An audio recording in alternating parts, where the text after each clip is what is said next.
Bom, primeira coisa, eu queria agradecer a sua presença aqui na nossa igreja, porque é sempre uma grande alegria quando você vem, né? Porque você faz falta, né? Quando você não vem como a Judite, porque estava doente, né? Resfriada, decaída, e a gente começou a orar, um monte de gente orar, a gente até entende, né? Mas se você não está doente, a sua não vinda aqui nos faz uma falta tremenda, porque você faz parte de uma comunidade que é o corpo de Cristo e que tem uma missão nesse mundo.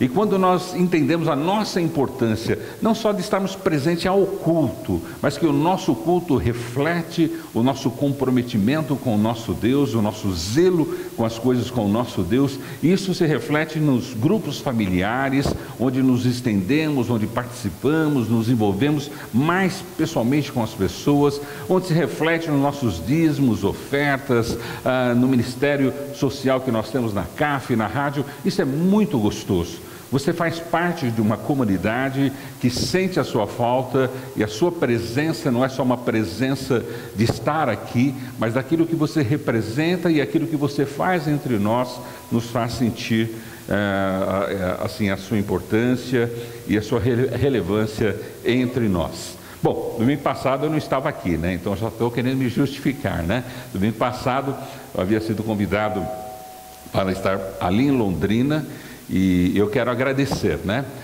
Os pastores, são 5 pastores da Igreja Presbiteriana Independente Filadélfia, em Londrina, uma grande igreja, né? Muitas pessoas ali ouvem o programa Razão para Viver através da rádio, e foi impressionante, porque eu falei para homens na sexta-feira, né? No sábado pela noite, e de manhã para a igreja, à noite também para a igreja, e foi muito bonito ver aquele movimento e aquelas pessoas, e conhecer ouvintes, né? Pessoas que ouvem o nosso programa e nós nos identificarmos. Como é gostoso saber que aquilo que a gente está fazendo no estúdio, né?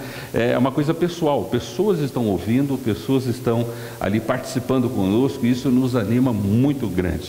Então eu quero agradecer imensamente aos pastores que nos convidaram, à Igreja Presbiteriana Independente Filadélfia, porque foi uma honra. Eles estavam comemorando 48 anos de existência ali em Londrina. É uma igreja forte, uma igreja dinâmica, tem várias atividades ali, e foi um privilégio para nós. Então nós louvamos a Deus pela vida deles. Eles têm um ministério de oração lá, tem um pastor que é responsável por isso, e ele se comprometeu de estar orando por nós toda semana, e a gente ficou muito feliz com esse compromisso. Bom, estamos aqui para conversarmos e pensarmos na palavra de Deus. E a ideia de hoje que Deus me trouxe à mente é sobre um convite. Como é bom a gente receber convites, não é verdade?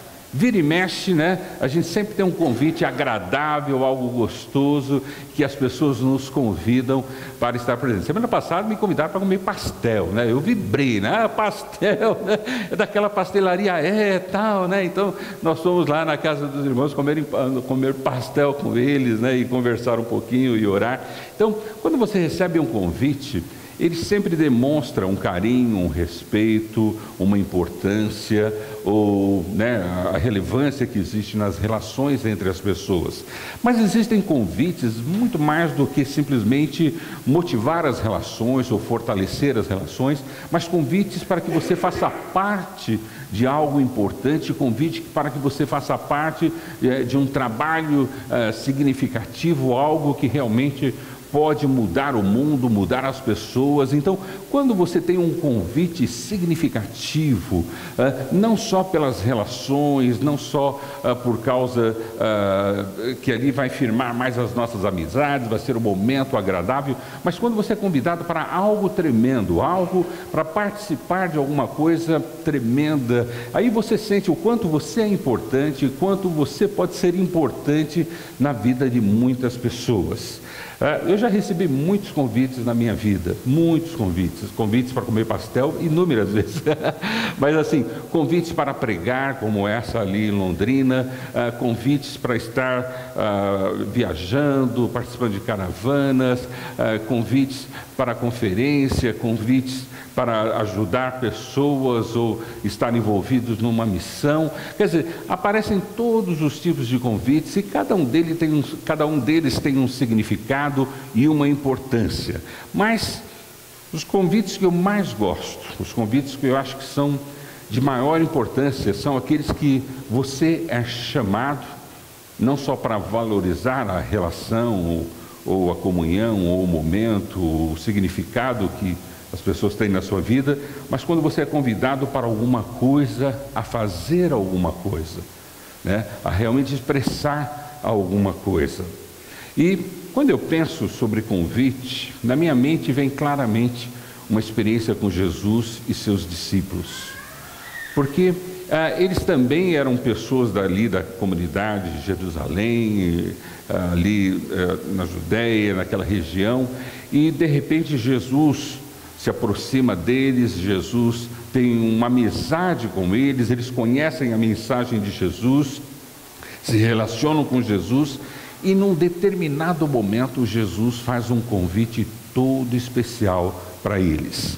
Aqueles que já estavam se aproximando deles pela amizade, aqueles que estavam se aproximando deles porque recebiam algum benefício daquela amizade, aqueles que estavam ali ao redor deles, quer dizer, existiam muitas pessoas, mas Jesus redireciona sua atenção para um grupo de pessoas e faz um convite todo pessoal, um convite todo assim pessoal para cada um deles, e um convite que iria transformar a vida deles e a vida de milhares e milhares de pessoas. Abra sua Bíblia comigo no livro de Lucas, o Evangelho de Lucas, capítulo 5, onde o doutor Lucas narra essa história desse convite de Jesus aos seus discípulos.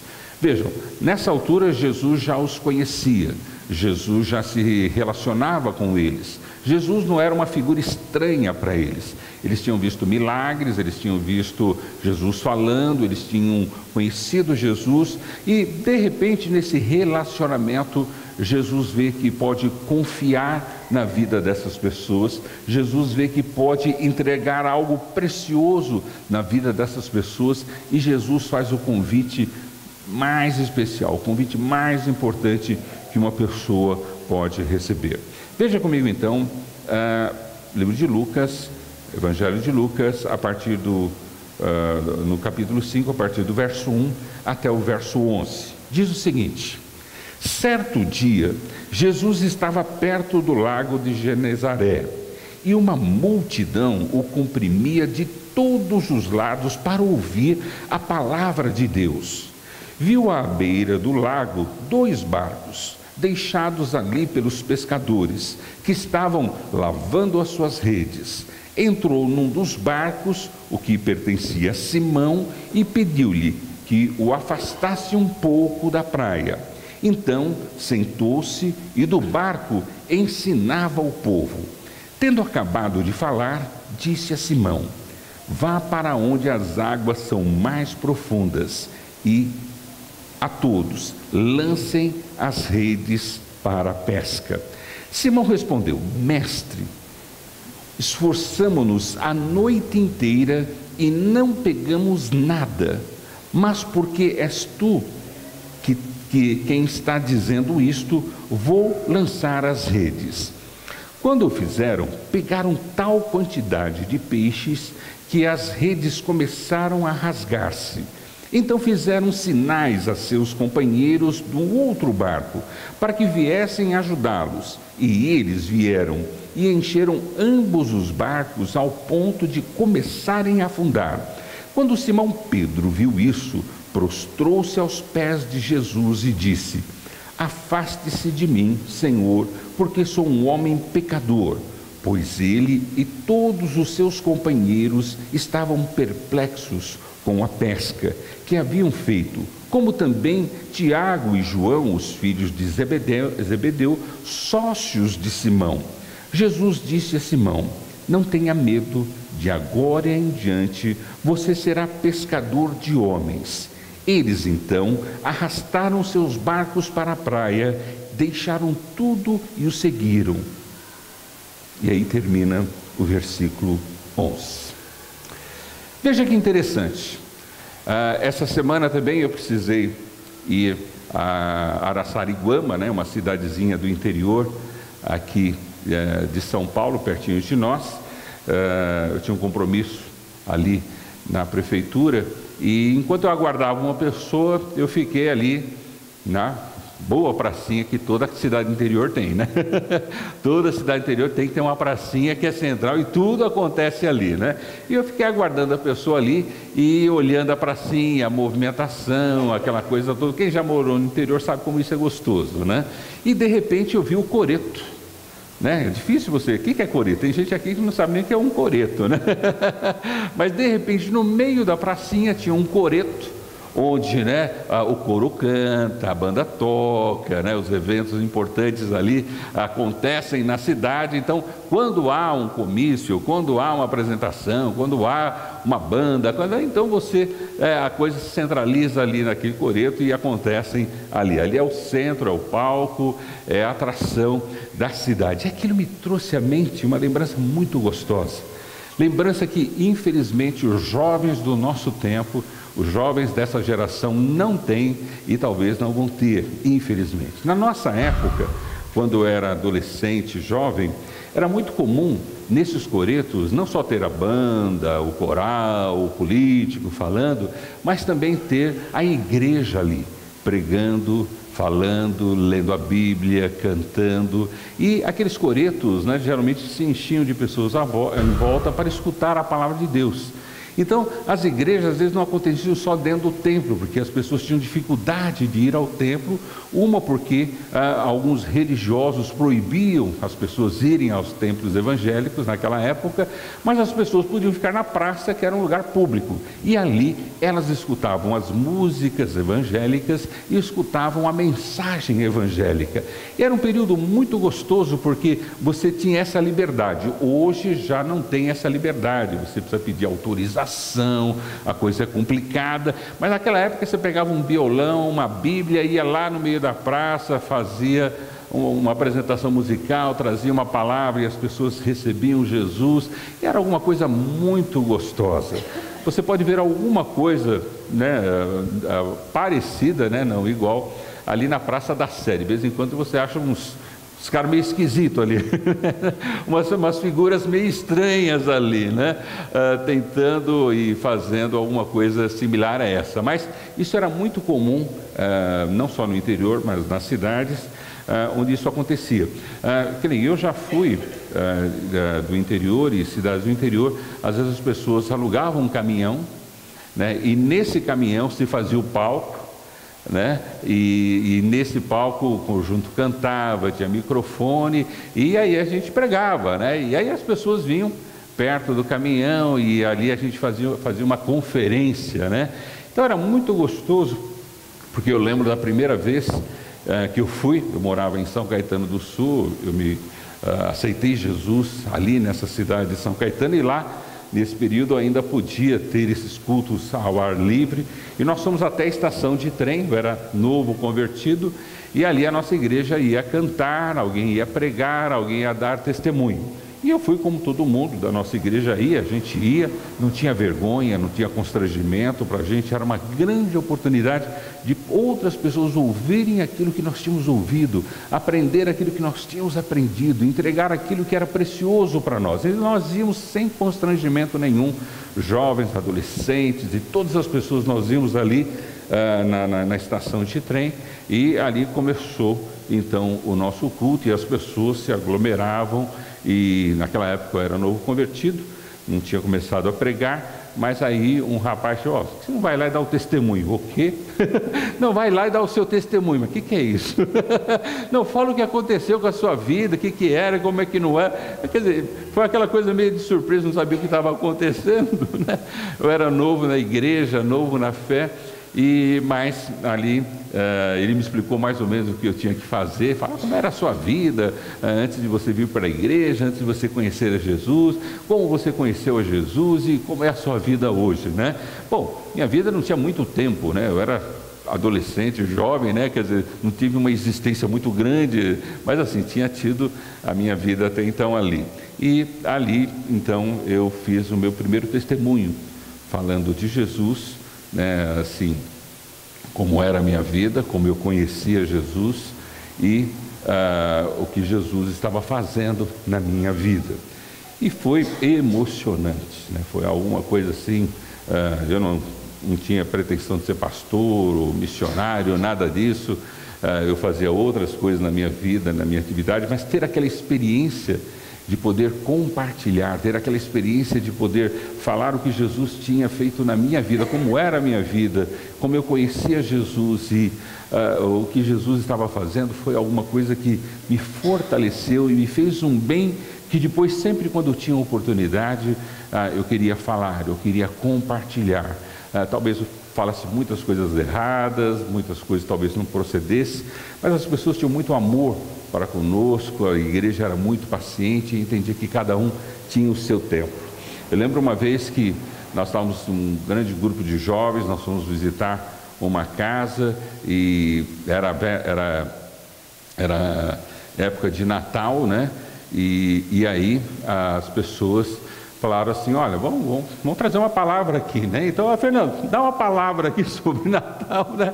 Quer dizer, eu era muito novo convertido, não sabia nem o que era Natal, nem nada disso, né? Aí eu comecei a falar de primeiro do ano, da virada do ano, aquela coisa toda. Aí eu vi que eles estavam dando risada, né? Sorrindo, acho que eles estão gostando, né, do que eu estou falando. Mas eles entenderam que eu não sabia muito as estações ali, né? E o que estava ocorrendo. Mas assim, foram essas oportunidades, esses convites que me foram feitos, que me fez crescer na fé, me fez crescer no entender como é importante a gente compartilhar e falar de Jesus, e falar daquilo que Jesus representa para nós. Foi uma geração em que nós tínhamos essa liberdade de entregar folhetos, fazermos culto ao ar livre, sermos espontâneos, né? Hoje, claro, isso se dá de uma forma muito diferenciada, né? Se dá através das redes sociais, se dá através de um convite à sua casa, se dá de diversas formas, né? Não necessariamente naquele formato que nós tínhamos, mas hoje, graças a Deus, nós temos muito mais possibilidades de compartilhar as boas novas de Deus, né? E às vezes quando você entra nas redes sociais, você vê que tem tanta coisa sem significado, sem grande importância, e de repente a gente pode deixar alguma coisa muito importante ali, pode colocar alguma coisa muito importante ali. Às vezes a gente vê que as pessoas se reúnem com um propósito tão vazio, tão sem significado, e de repente você pode estar numa reunião e pedir licença, olha, eu tenho alguma coisa para falar, eu gostaria de falar alguma coisa, e eu tenho certeza que você não se assustaria e ficaria surpreso como as pessoas estão prontas a ouvir, como as pessoas estão querendo ouvir e saber das boas novas de Deus. As pessoas estão carentes disso aí. Então, quando Jesus vai ao encontro, nesse momento no capítulo 5 de Lucas, em que ele narra essa história, Jesus estava com um grande grupo de pessoas, Jesus estava falando a uma grande multidão, Jesus estava falando e pregando e ensinando muitas coisas ali. Especificamente, a gente não sabe o que Jesus estava falando nesse momento, né? A gente não tem a mensagem que Jesus pregou. A gente sabe a mensagem que Jesus pregou através de várias ideias e várias palavras que Jesus sempre foi ensinando durante toda a sua vida, e aquilo era a sua mensagem, era o seu testemunho, testemunho do Pai dele, testemunho da palavra, do reino de Deus, da nova vida, né, do nascer de novo. Então, esse era o vocabulário e a mensagem que Jesus, e por isso que estudar os evangelhos nos faz entender de fato, né, toda essa mensagem que Jesus passava. Especificamente, a gente não sabe o que Jesus falou nessa grande concentração, nesse grande encontro. Não era numa praça, não era num coreto, mas era numa praia, que era o contexto daquela região, desse grande lago ali na Galileia. Então é como se fosse um mar, é como se fosse uma grande praia. Eu já estive ali, né? Não era um laguinho não, um negócio monstruoso que você não vê a outra margem. Então, Jesus estava ali, e ele não teve dúvida, né? Ele usou aquilo que tinha à disposição dele, usou ali, existia aquela multidão, existia aquele mar, aquele grande lago da Galileia, existiam 2 barcos. Falou: gente, espera um pouquinho só, deixa eu aqui dar o meu testemunho, deixa eu falar alguma coisa, deixa eu colocar para vocês. Então, por isso que diz assim que certo dia Jesus estava perto do lago de Genezaré, e uma multidão o comprimia de todos os lados para ouvir a palavra de Deus. E naquele tempo não tinha caminhão, tinha barco, ele subiu no barco. Não tinha microfone, ele usou as ondas através da sua voz na água para se multiplicar. E é verdade, né? Quem entende de comunicação sabe que a água, ela leva, né, a palavra mais distante ainda. Então Jesus pede para que se afaste um pouquinho o barco, não só para ele estar numa situação privilegiada para as pessoas o verem, mas também para que a sua voz pudesse se multiplicar para aquelas milhares de pessoas que estavam ali. Então, viu à beira do lago 2 barcos, deixados ali pelos pescadores, que estavam lavando as suas redes. Quer dizer, já estavam no final do expediente, já tinham feito o seu trabalho, e Jesus não ia atrapalhar ninguém. Jesus não foi inconveniente. Jesus não foi uma pessoa que, não, para de pescar aí que eu quero falar. Não, ele foi depois do expediente, ele foi num horário apropriado, e dentro daquele contexto ele entrou num dos barcos, versículo 3, entrou num dos barcos, o que pertencia a Simão. Inclusive, esse Simão, posteriormente, tem o seu nome mudado.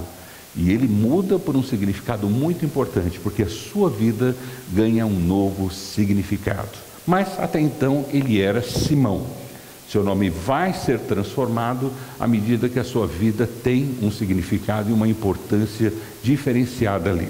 Então, entrou num dos barcos, o que pertencia a Simão, e pediu-lhe que o afastasse um pouco da praia, para dar esse efeito sonoro e a sua voz pudesse ser multiplicada para muitas pessoas ouvir. Por isso que é importante estar na rádio, estar na internet, porque muitas pessoas podem nos ouvir, podem acessar, né? Às vezes eu acho que eu tenho a impressão que tem mais pessoas acessando a internet, vendo os nossos programas no YouTube ou no nosso website do que aqui dentro. E isso me preocupa, né? Eu quero que todo mundo que está nos assistindo venha aqui também participar, porque o que vocês veem é só um pedacinho do nosso culto, né? Não vem todo o culto. Então, sentou-se e do barco ensinava o povo. Quando eu vi essa palavra ensinava o povo, gente, eu não sei se você é assim, eu queria estar lá para ver o que Jesus ensinava. Eu queria estar ali para ouvir o que Jesus colocava para aquela multidão de pessoas. Imagina você segurar milhares de pessoas. Imagina você trazer pessoas da cidade até a margem daquele lago, e ali elas colocaram, não tinha banco, não tinha ar-condicionado, não tinha ventilador, provavelmente elas estavam em pé ou sentadas ali naquele local. E o sol devia estar também muito forte ali, o dia quente, como é próprio daquela região, e aquela multidão estava atenta aos ensinos de Jesus.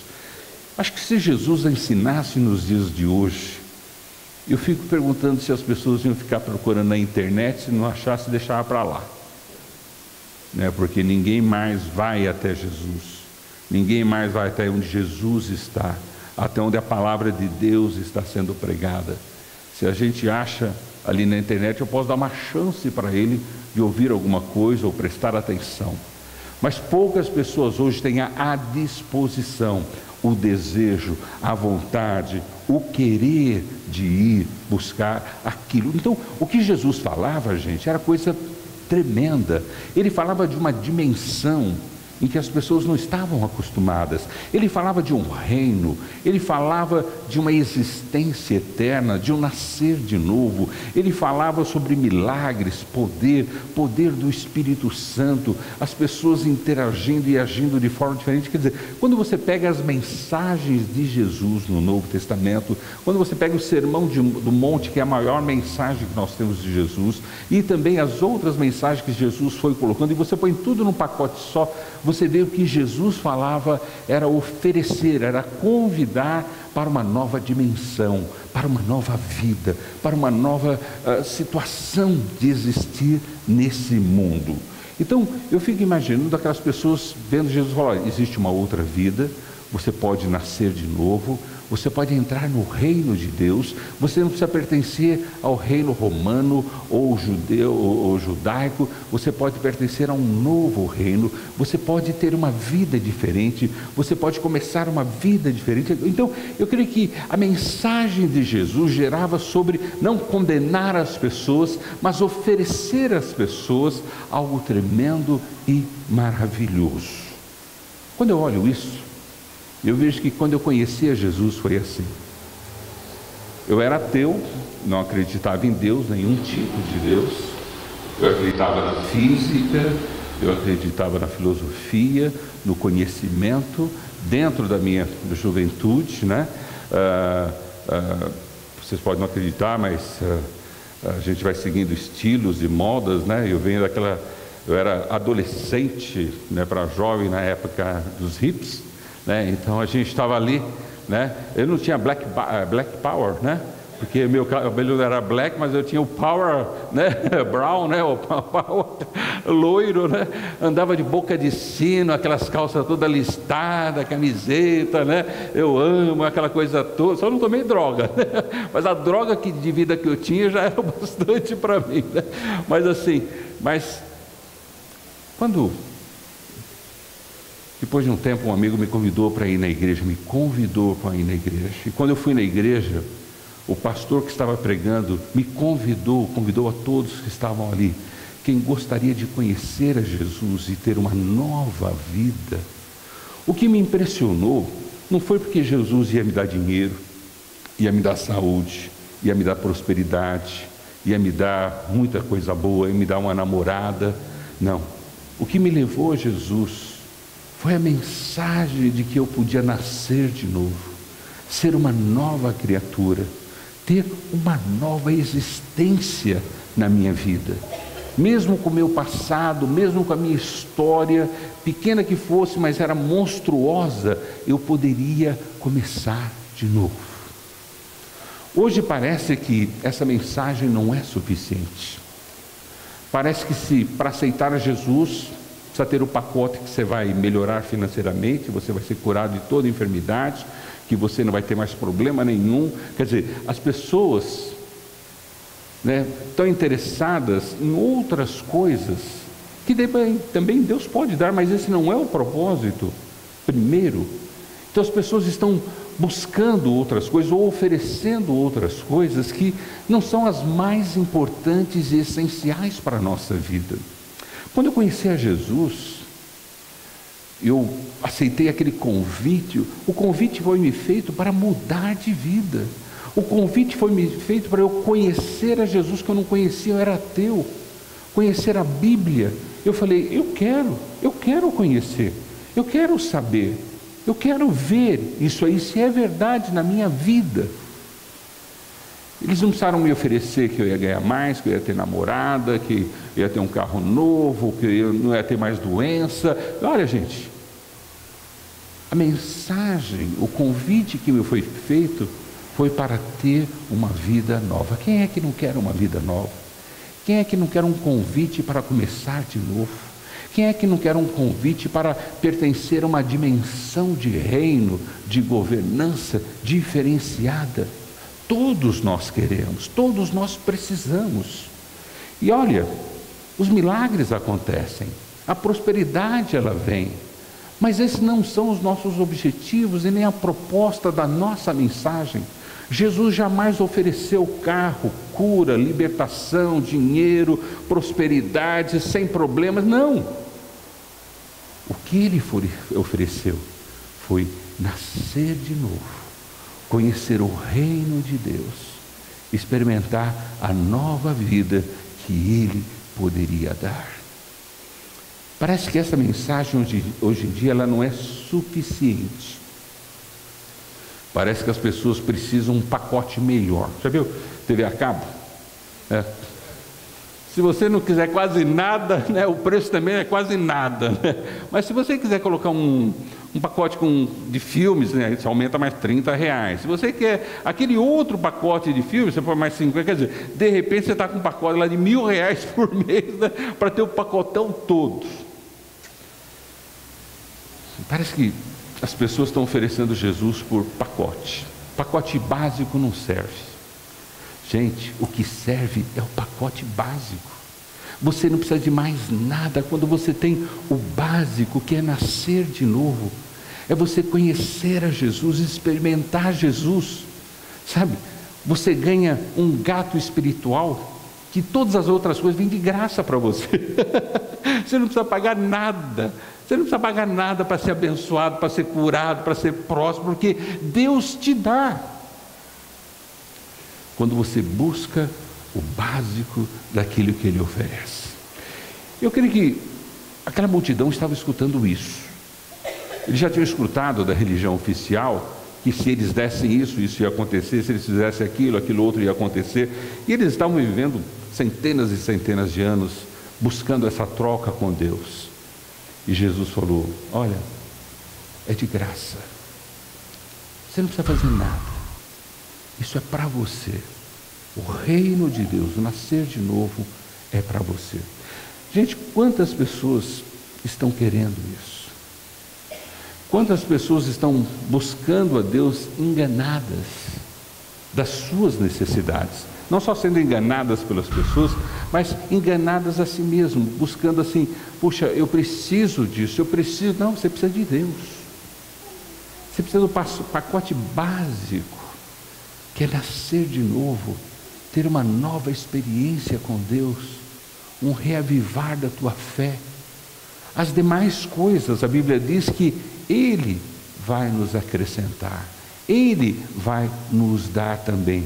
Mas o que eu devo buscar é o pacote básico. O que me encantou no cristianismo, diferente da filosofia, diferente, né, da física, da ciência e de todas aquelas coisas que a gente acreditava, é a simplicidade como essas coisas acontecem e são nos oferecidas. A simplicidade como isso deve ser colocado e como deve ser apresentado e recebido por cada um de nós. Na minha simplicidade, quando eu aceitei aquele convite daquele pastor para nascer de novo, ter uma nova vida, conhecer a Jesus, e a orientação que eu recebi ali: olha, orar é assim e ler a Bíblia é assim. Orar, você fala com Deus, né? E ler a Bíblia, você pega a Bíblia, abre e vai lendo a Bíblia. E eu saí daquela igreja naquela noite assim. Bom, falar com Deus para mim era muito esquisito, porque eu nunca tinha falado. Como é que eu ia falar com alguém que eu não estou vendo, que eu não estou conhecendo? Bom, a primeira coisa é ser sincero. Eu sempre fui muito sincero. Eu não estou te vendo, eu não te conheço, eu não acredito em você. Comecei a falar com Deus o que realmente eu sabia, sentia, não acreditava e pensava. E comecei a ler a Bíblia mesmo sem entender ou compreender ou aceitar aquelas palavras. E naquela noite, Deus não olhou o que eu estava falando e nem o que eu estava lendo. Deus olhou a simplicidade do meu coração de estar querendo encontrá-lo. E na sua imensa misericórdia, Ele me encontrou.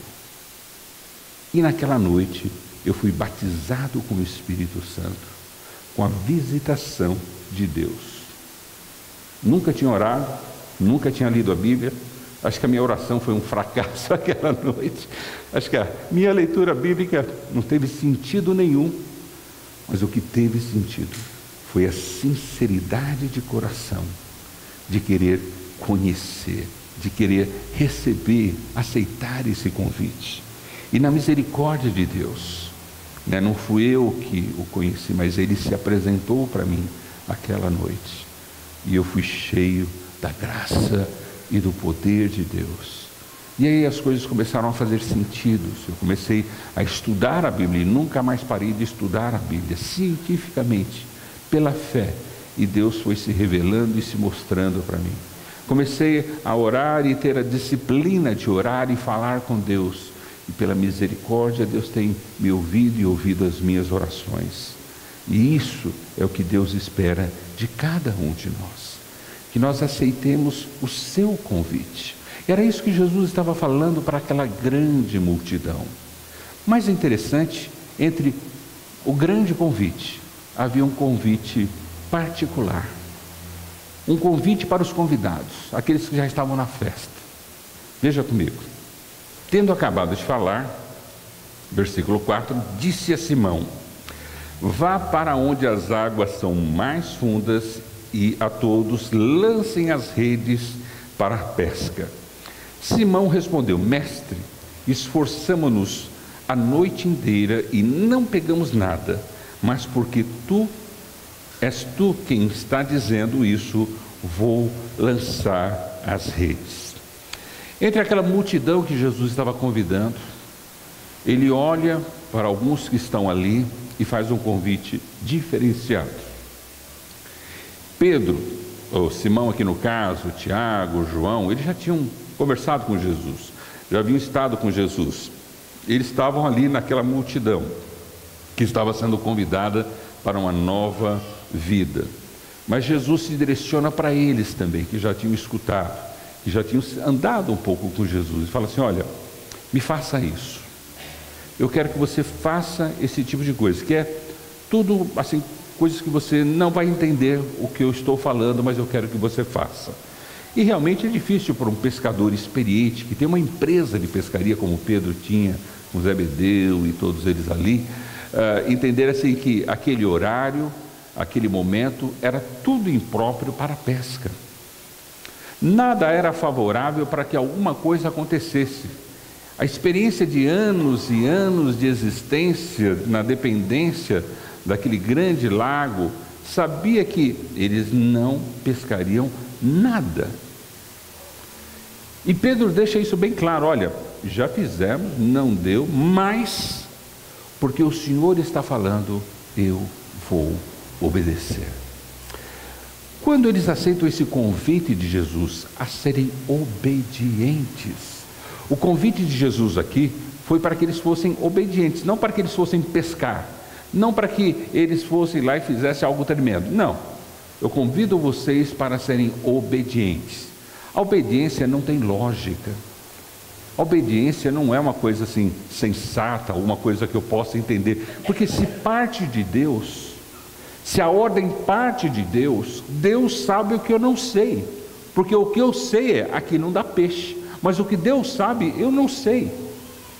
Então, quando Deus nos chama à obediência, para nós que já fomos convidados, já fazemos parte da festa, já somos do reino, Deus sempre está nos chamando a uma obediência que não tem lógica, porque se tem lógica, não é obediência. Se ela tem parâmetros de racionalidade, eu não preciso de fé para obedecer, eu só faço. Mas na sua onisciência, quando Deus te dá uma ordem, Ele está querendo conhecer o teu coração e saber se você é obediente.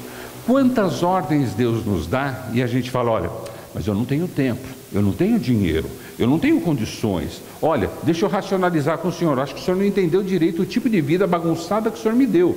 Olha, a coisa não está funcionando. Quer dizer, nós tentamos racionalizar com aquilo que é irracional. Tentamos ter lógica com aquilo que não tem lógica, porque é Deus que faz todas as coisas e conhece todas as coisas. E quando Ele nos manda,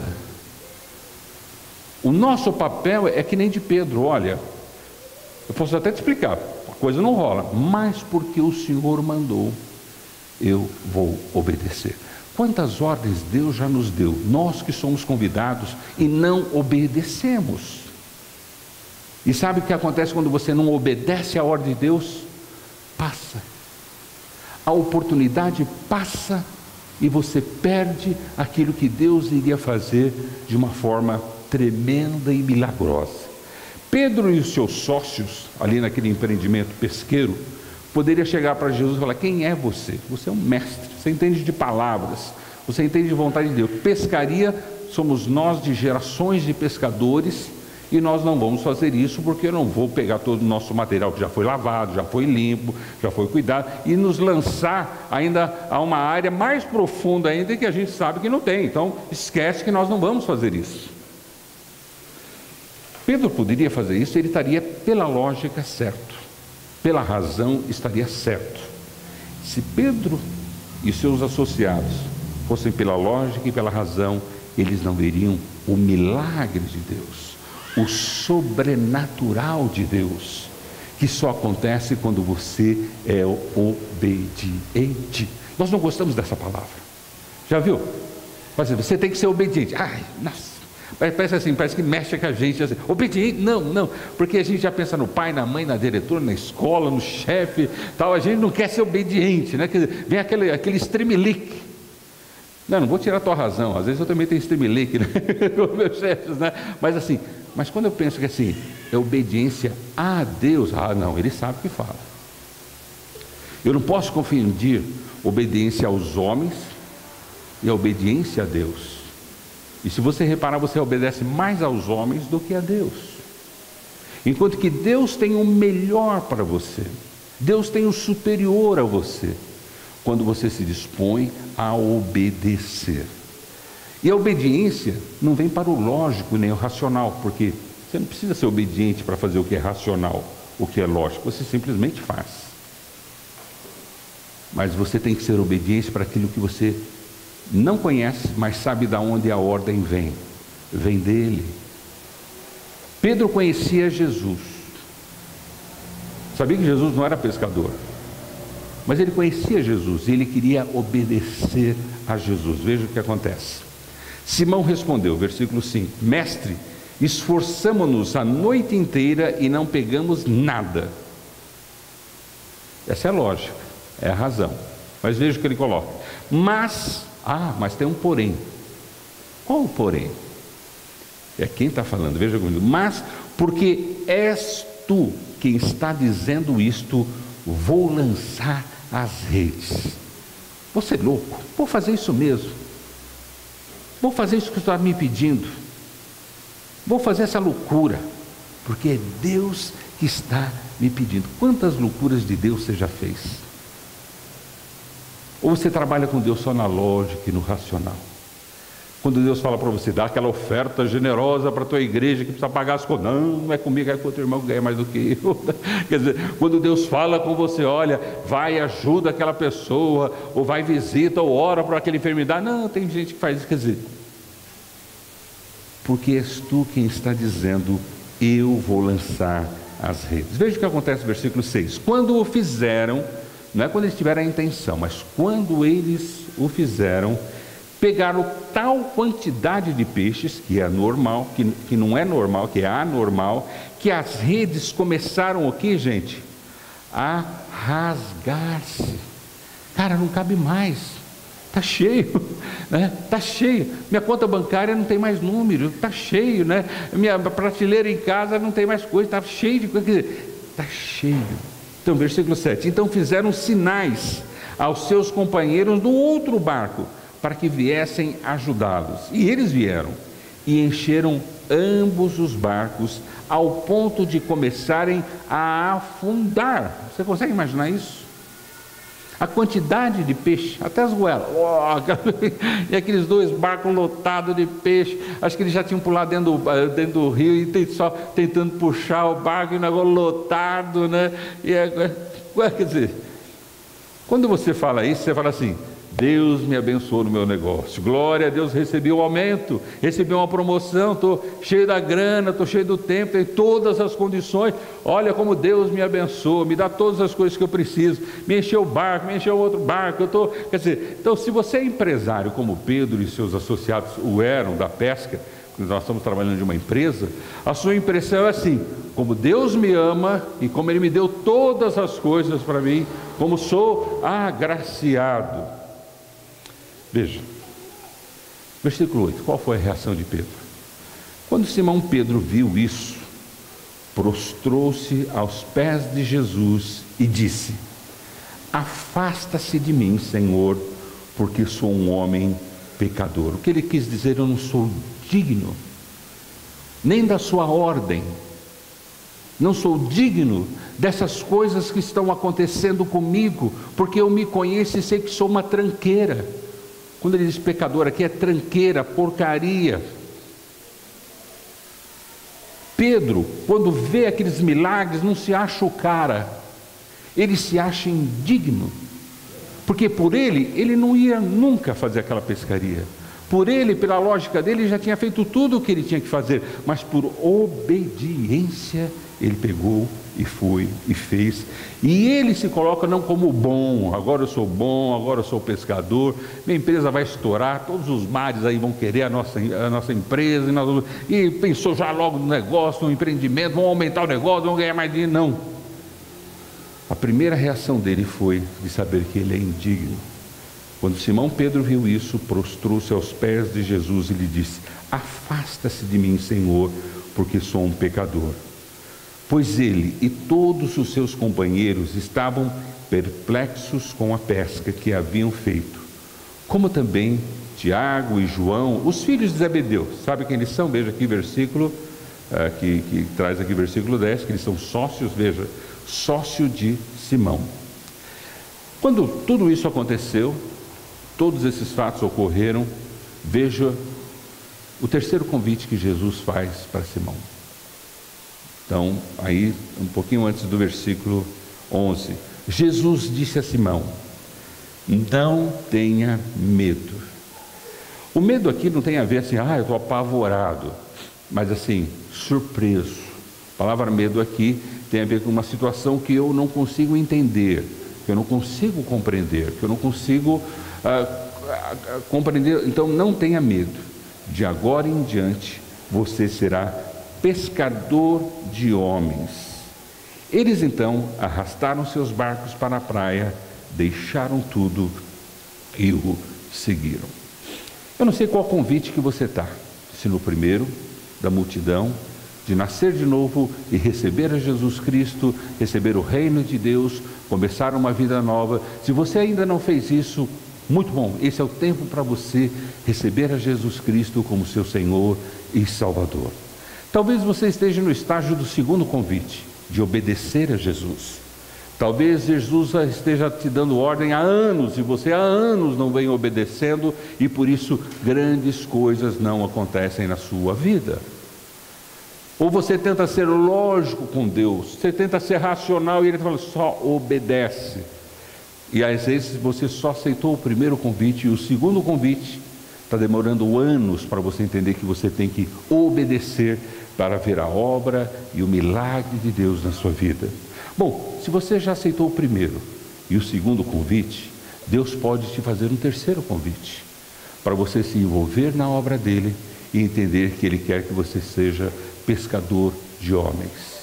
Gente, hoje à noite aqui, Deus quer fazer de vocês pescadores de homens, de pessoas. Se você já passou pelo primeiro convite, você está pronto. Se você passou pelo segundo convite, você está pronto para aceitar esse terceiro convite, de entender que a tua vida tem um propósito maior do que em si mesmo, mas a sua vida tem um propósito para com os outros, de alcançar outras vidas, de atingir outras vidas, de abençoar outras pessoas.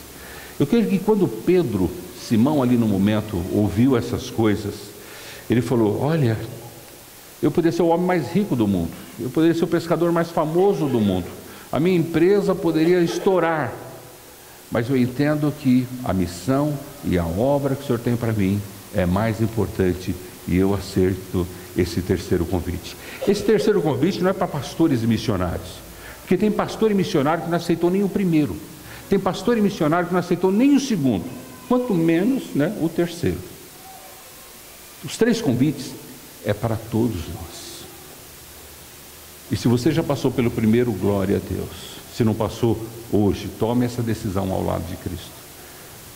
Se você já aceitou, está pronto para aceitar o segundo convite de Deus, de ser obediente, obedeça, para que você possa ver os milagres de Deus em você.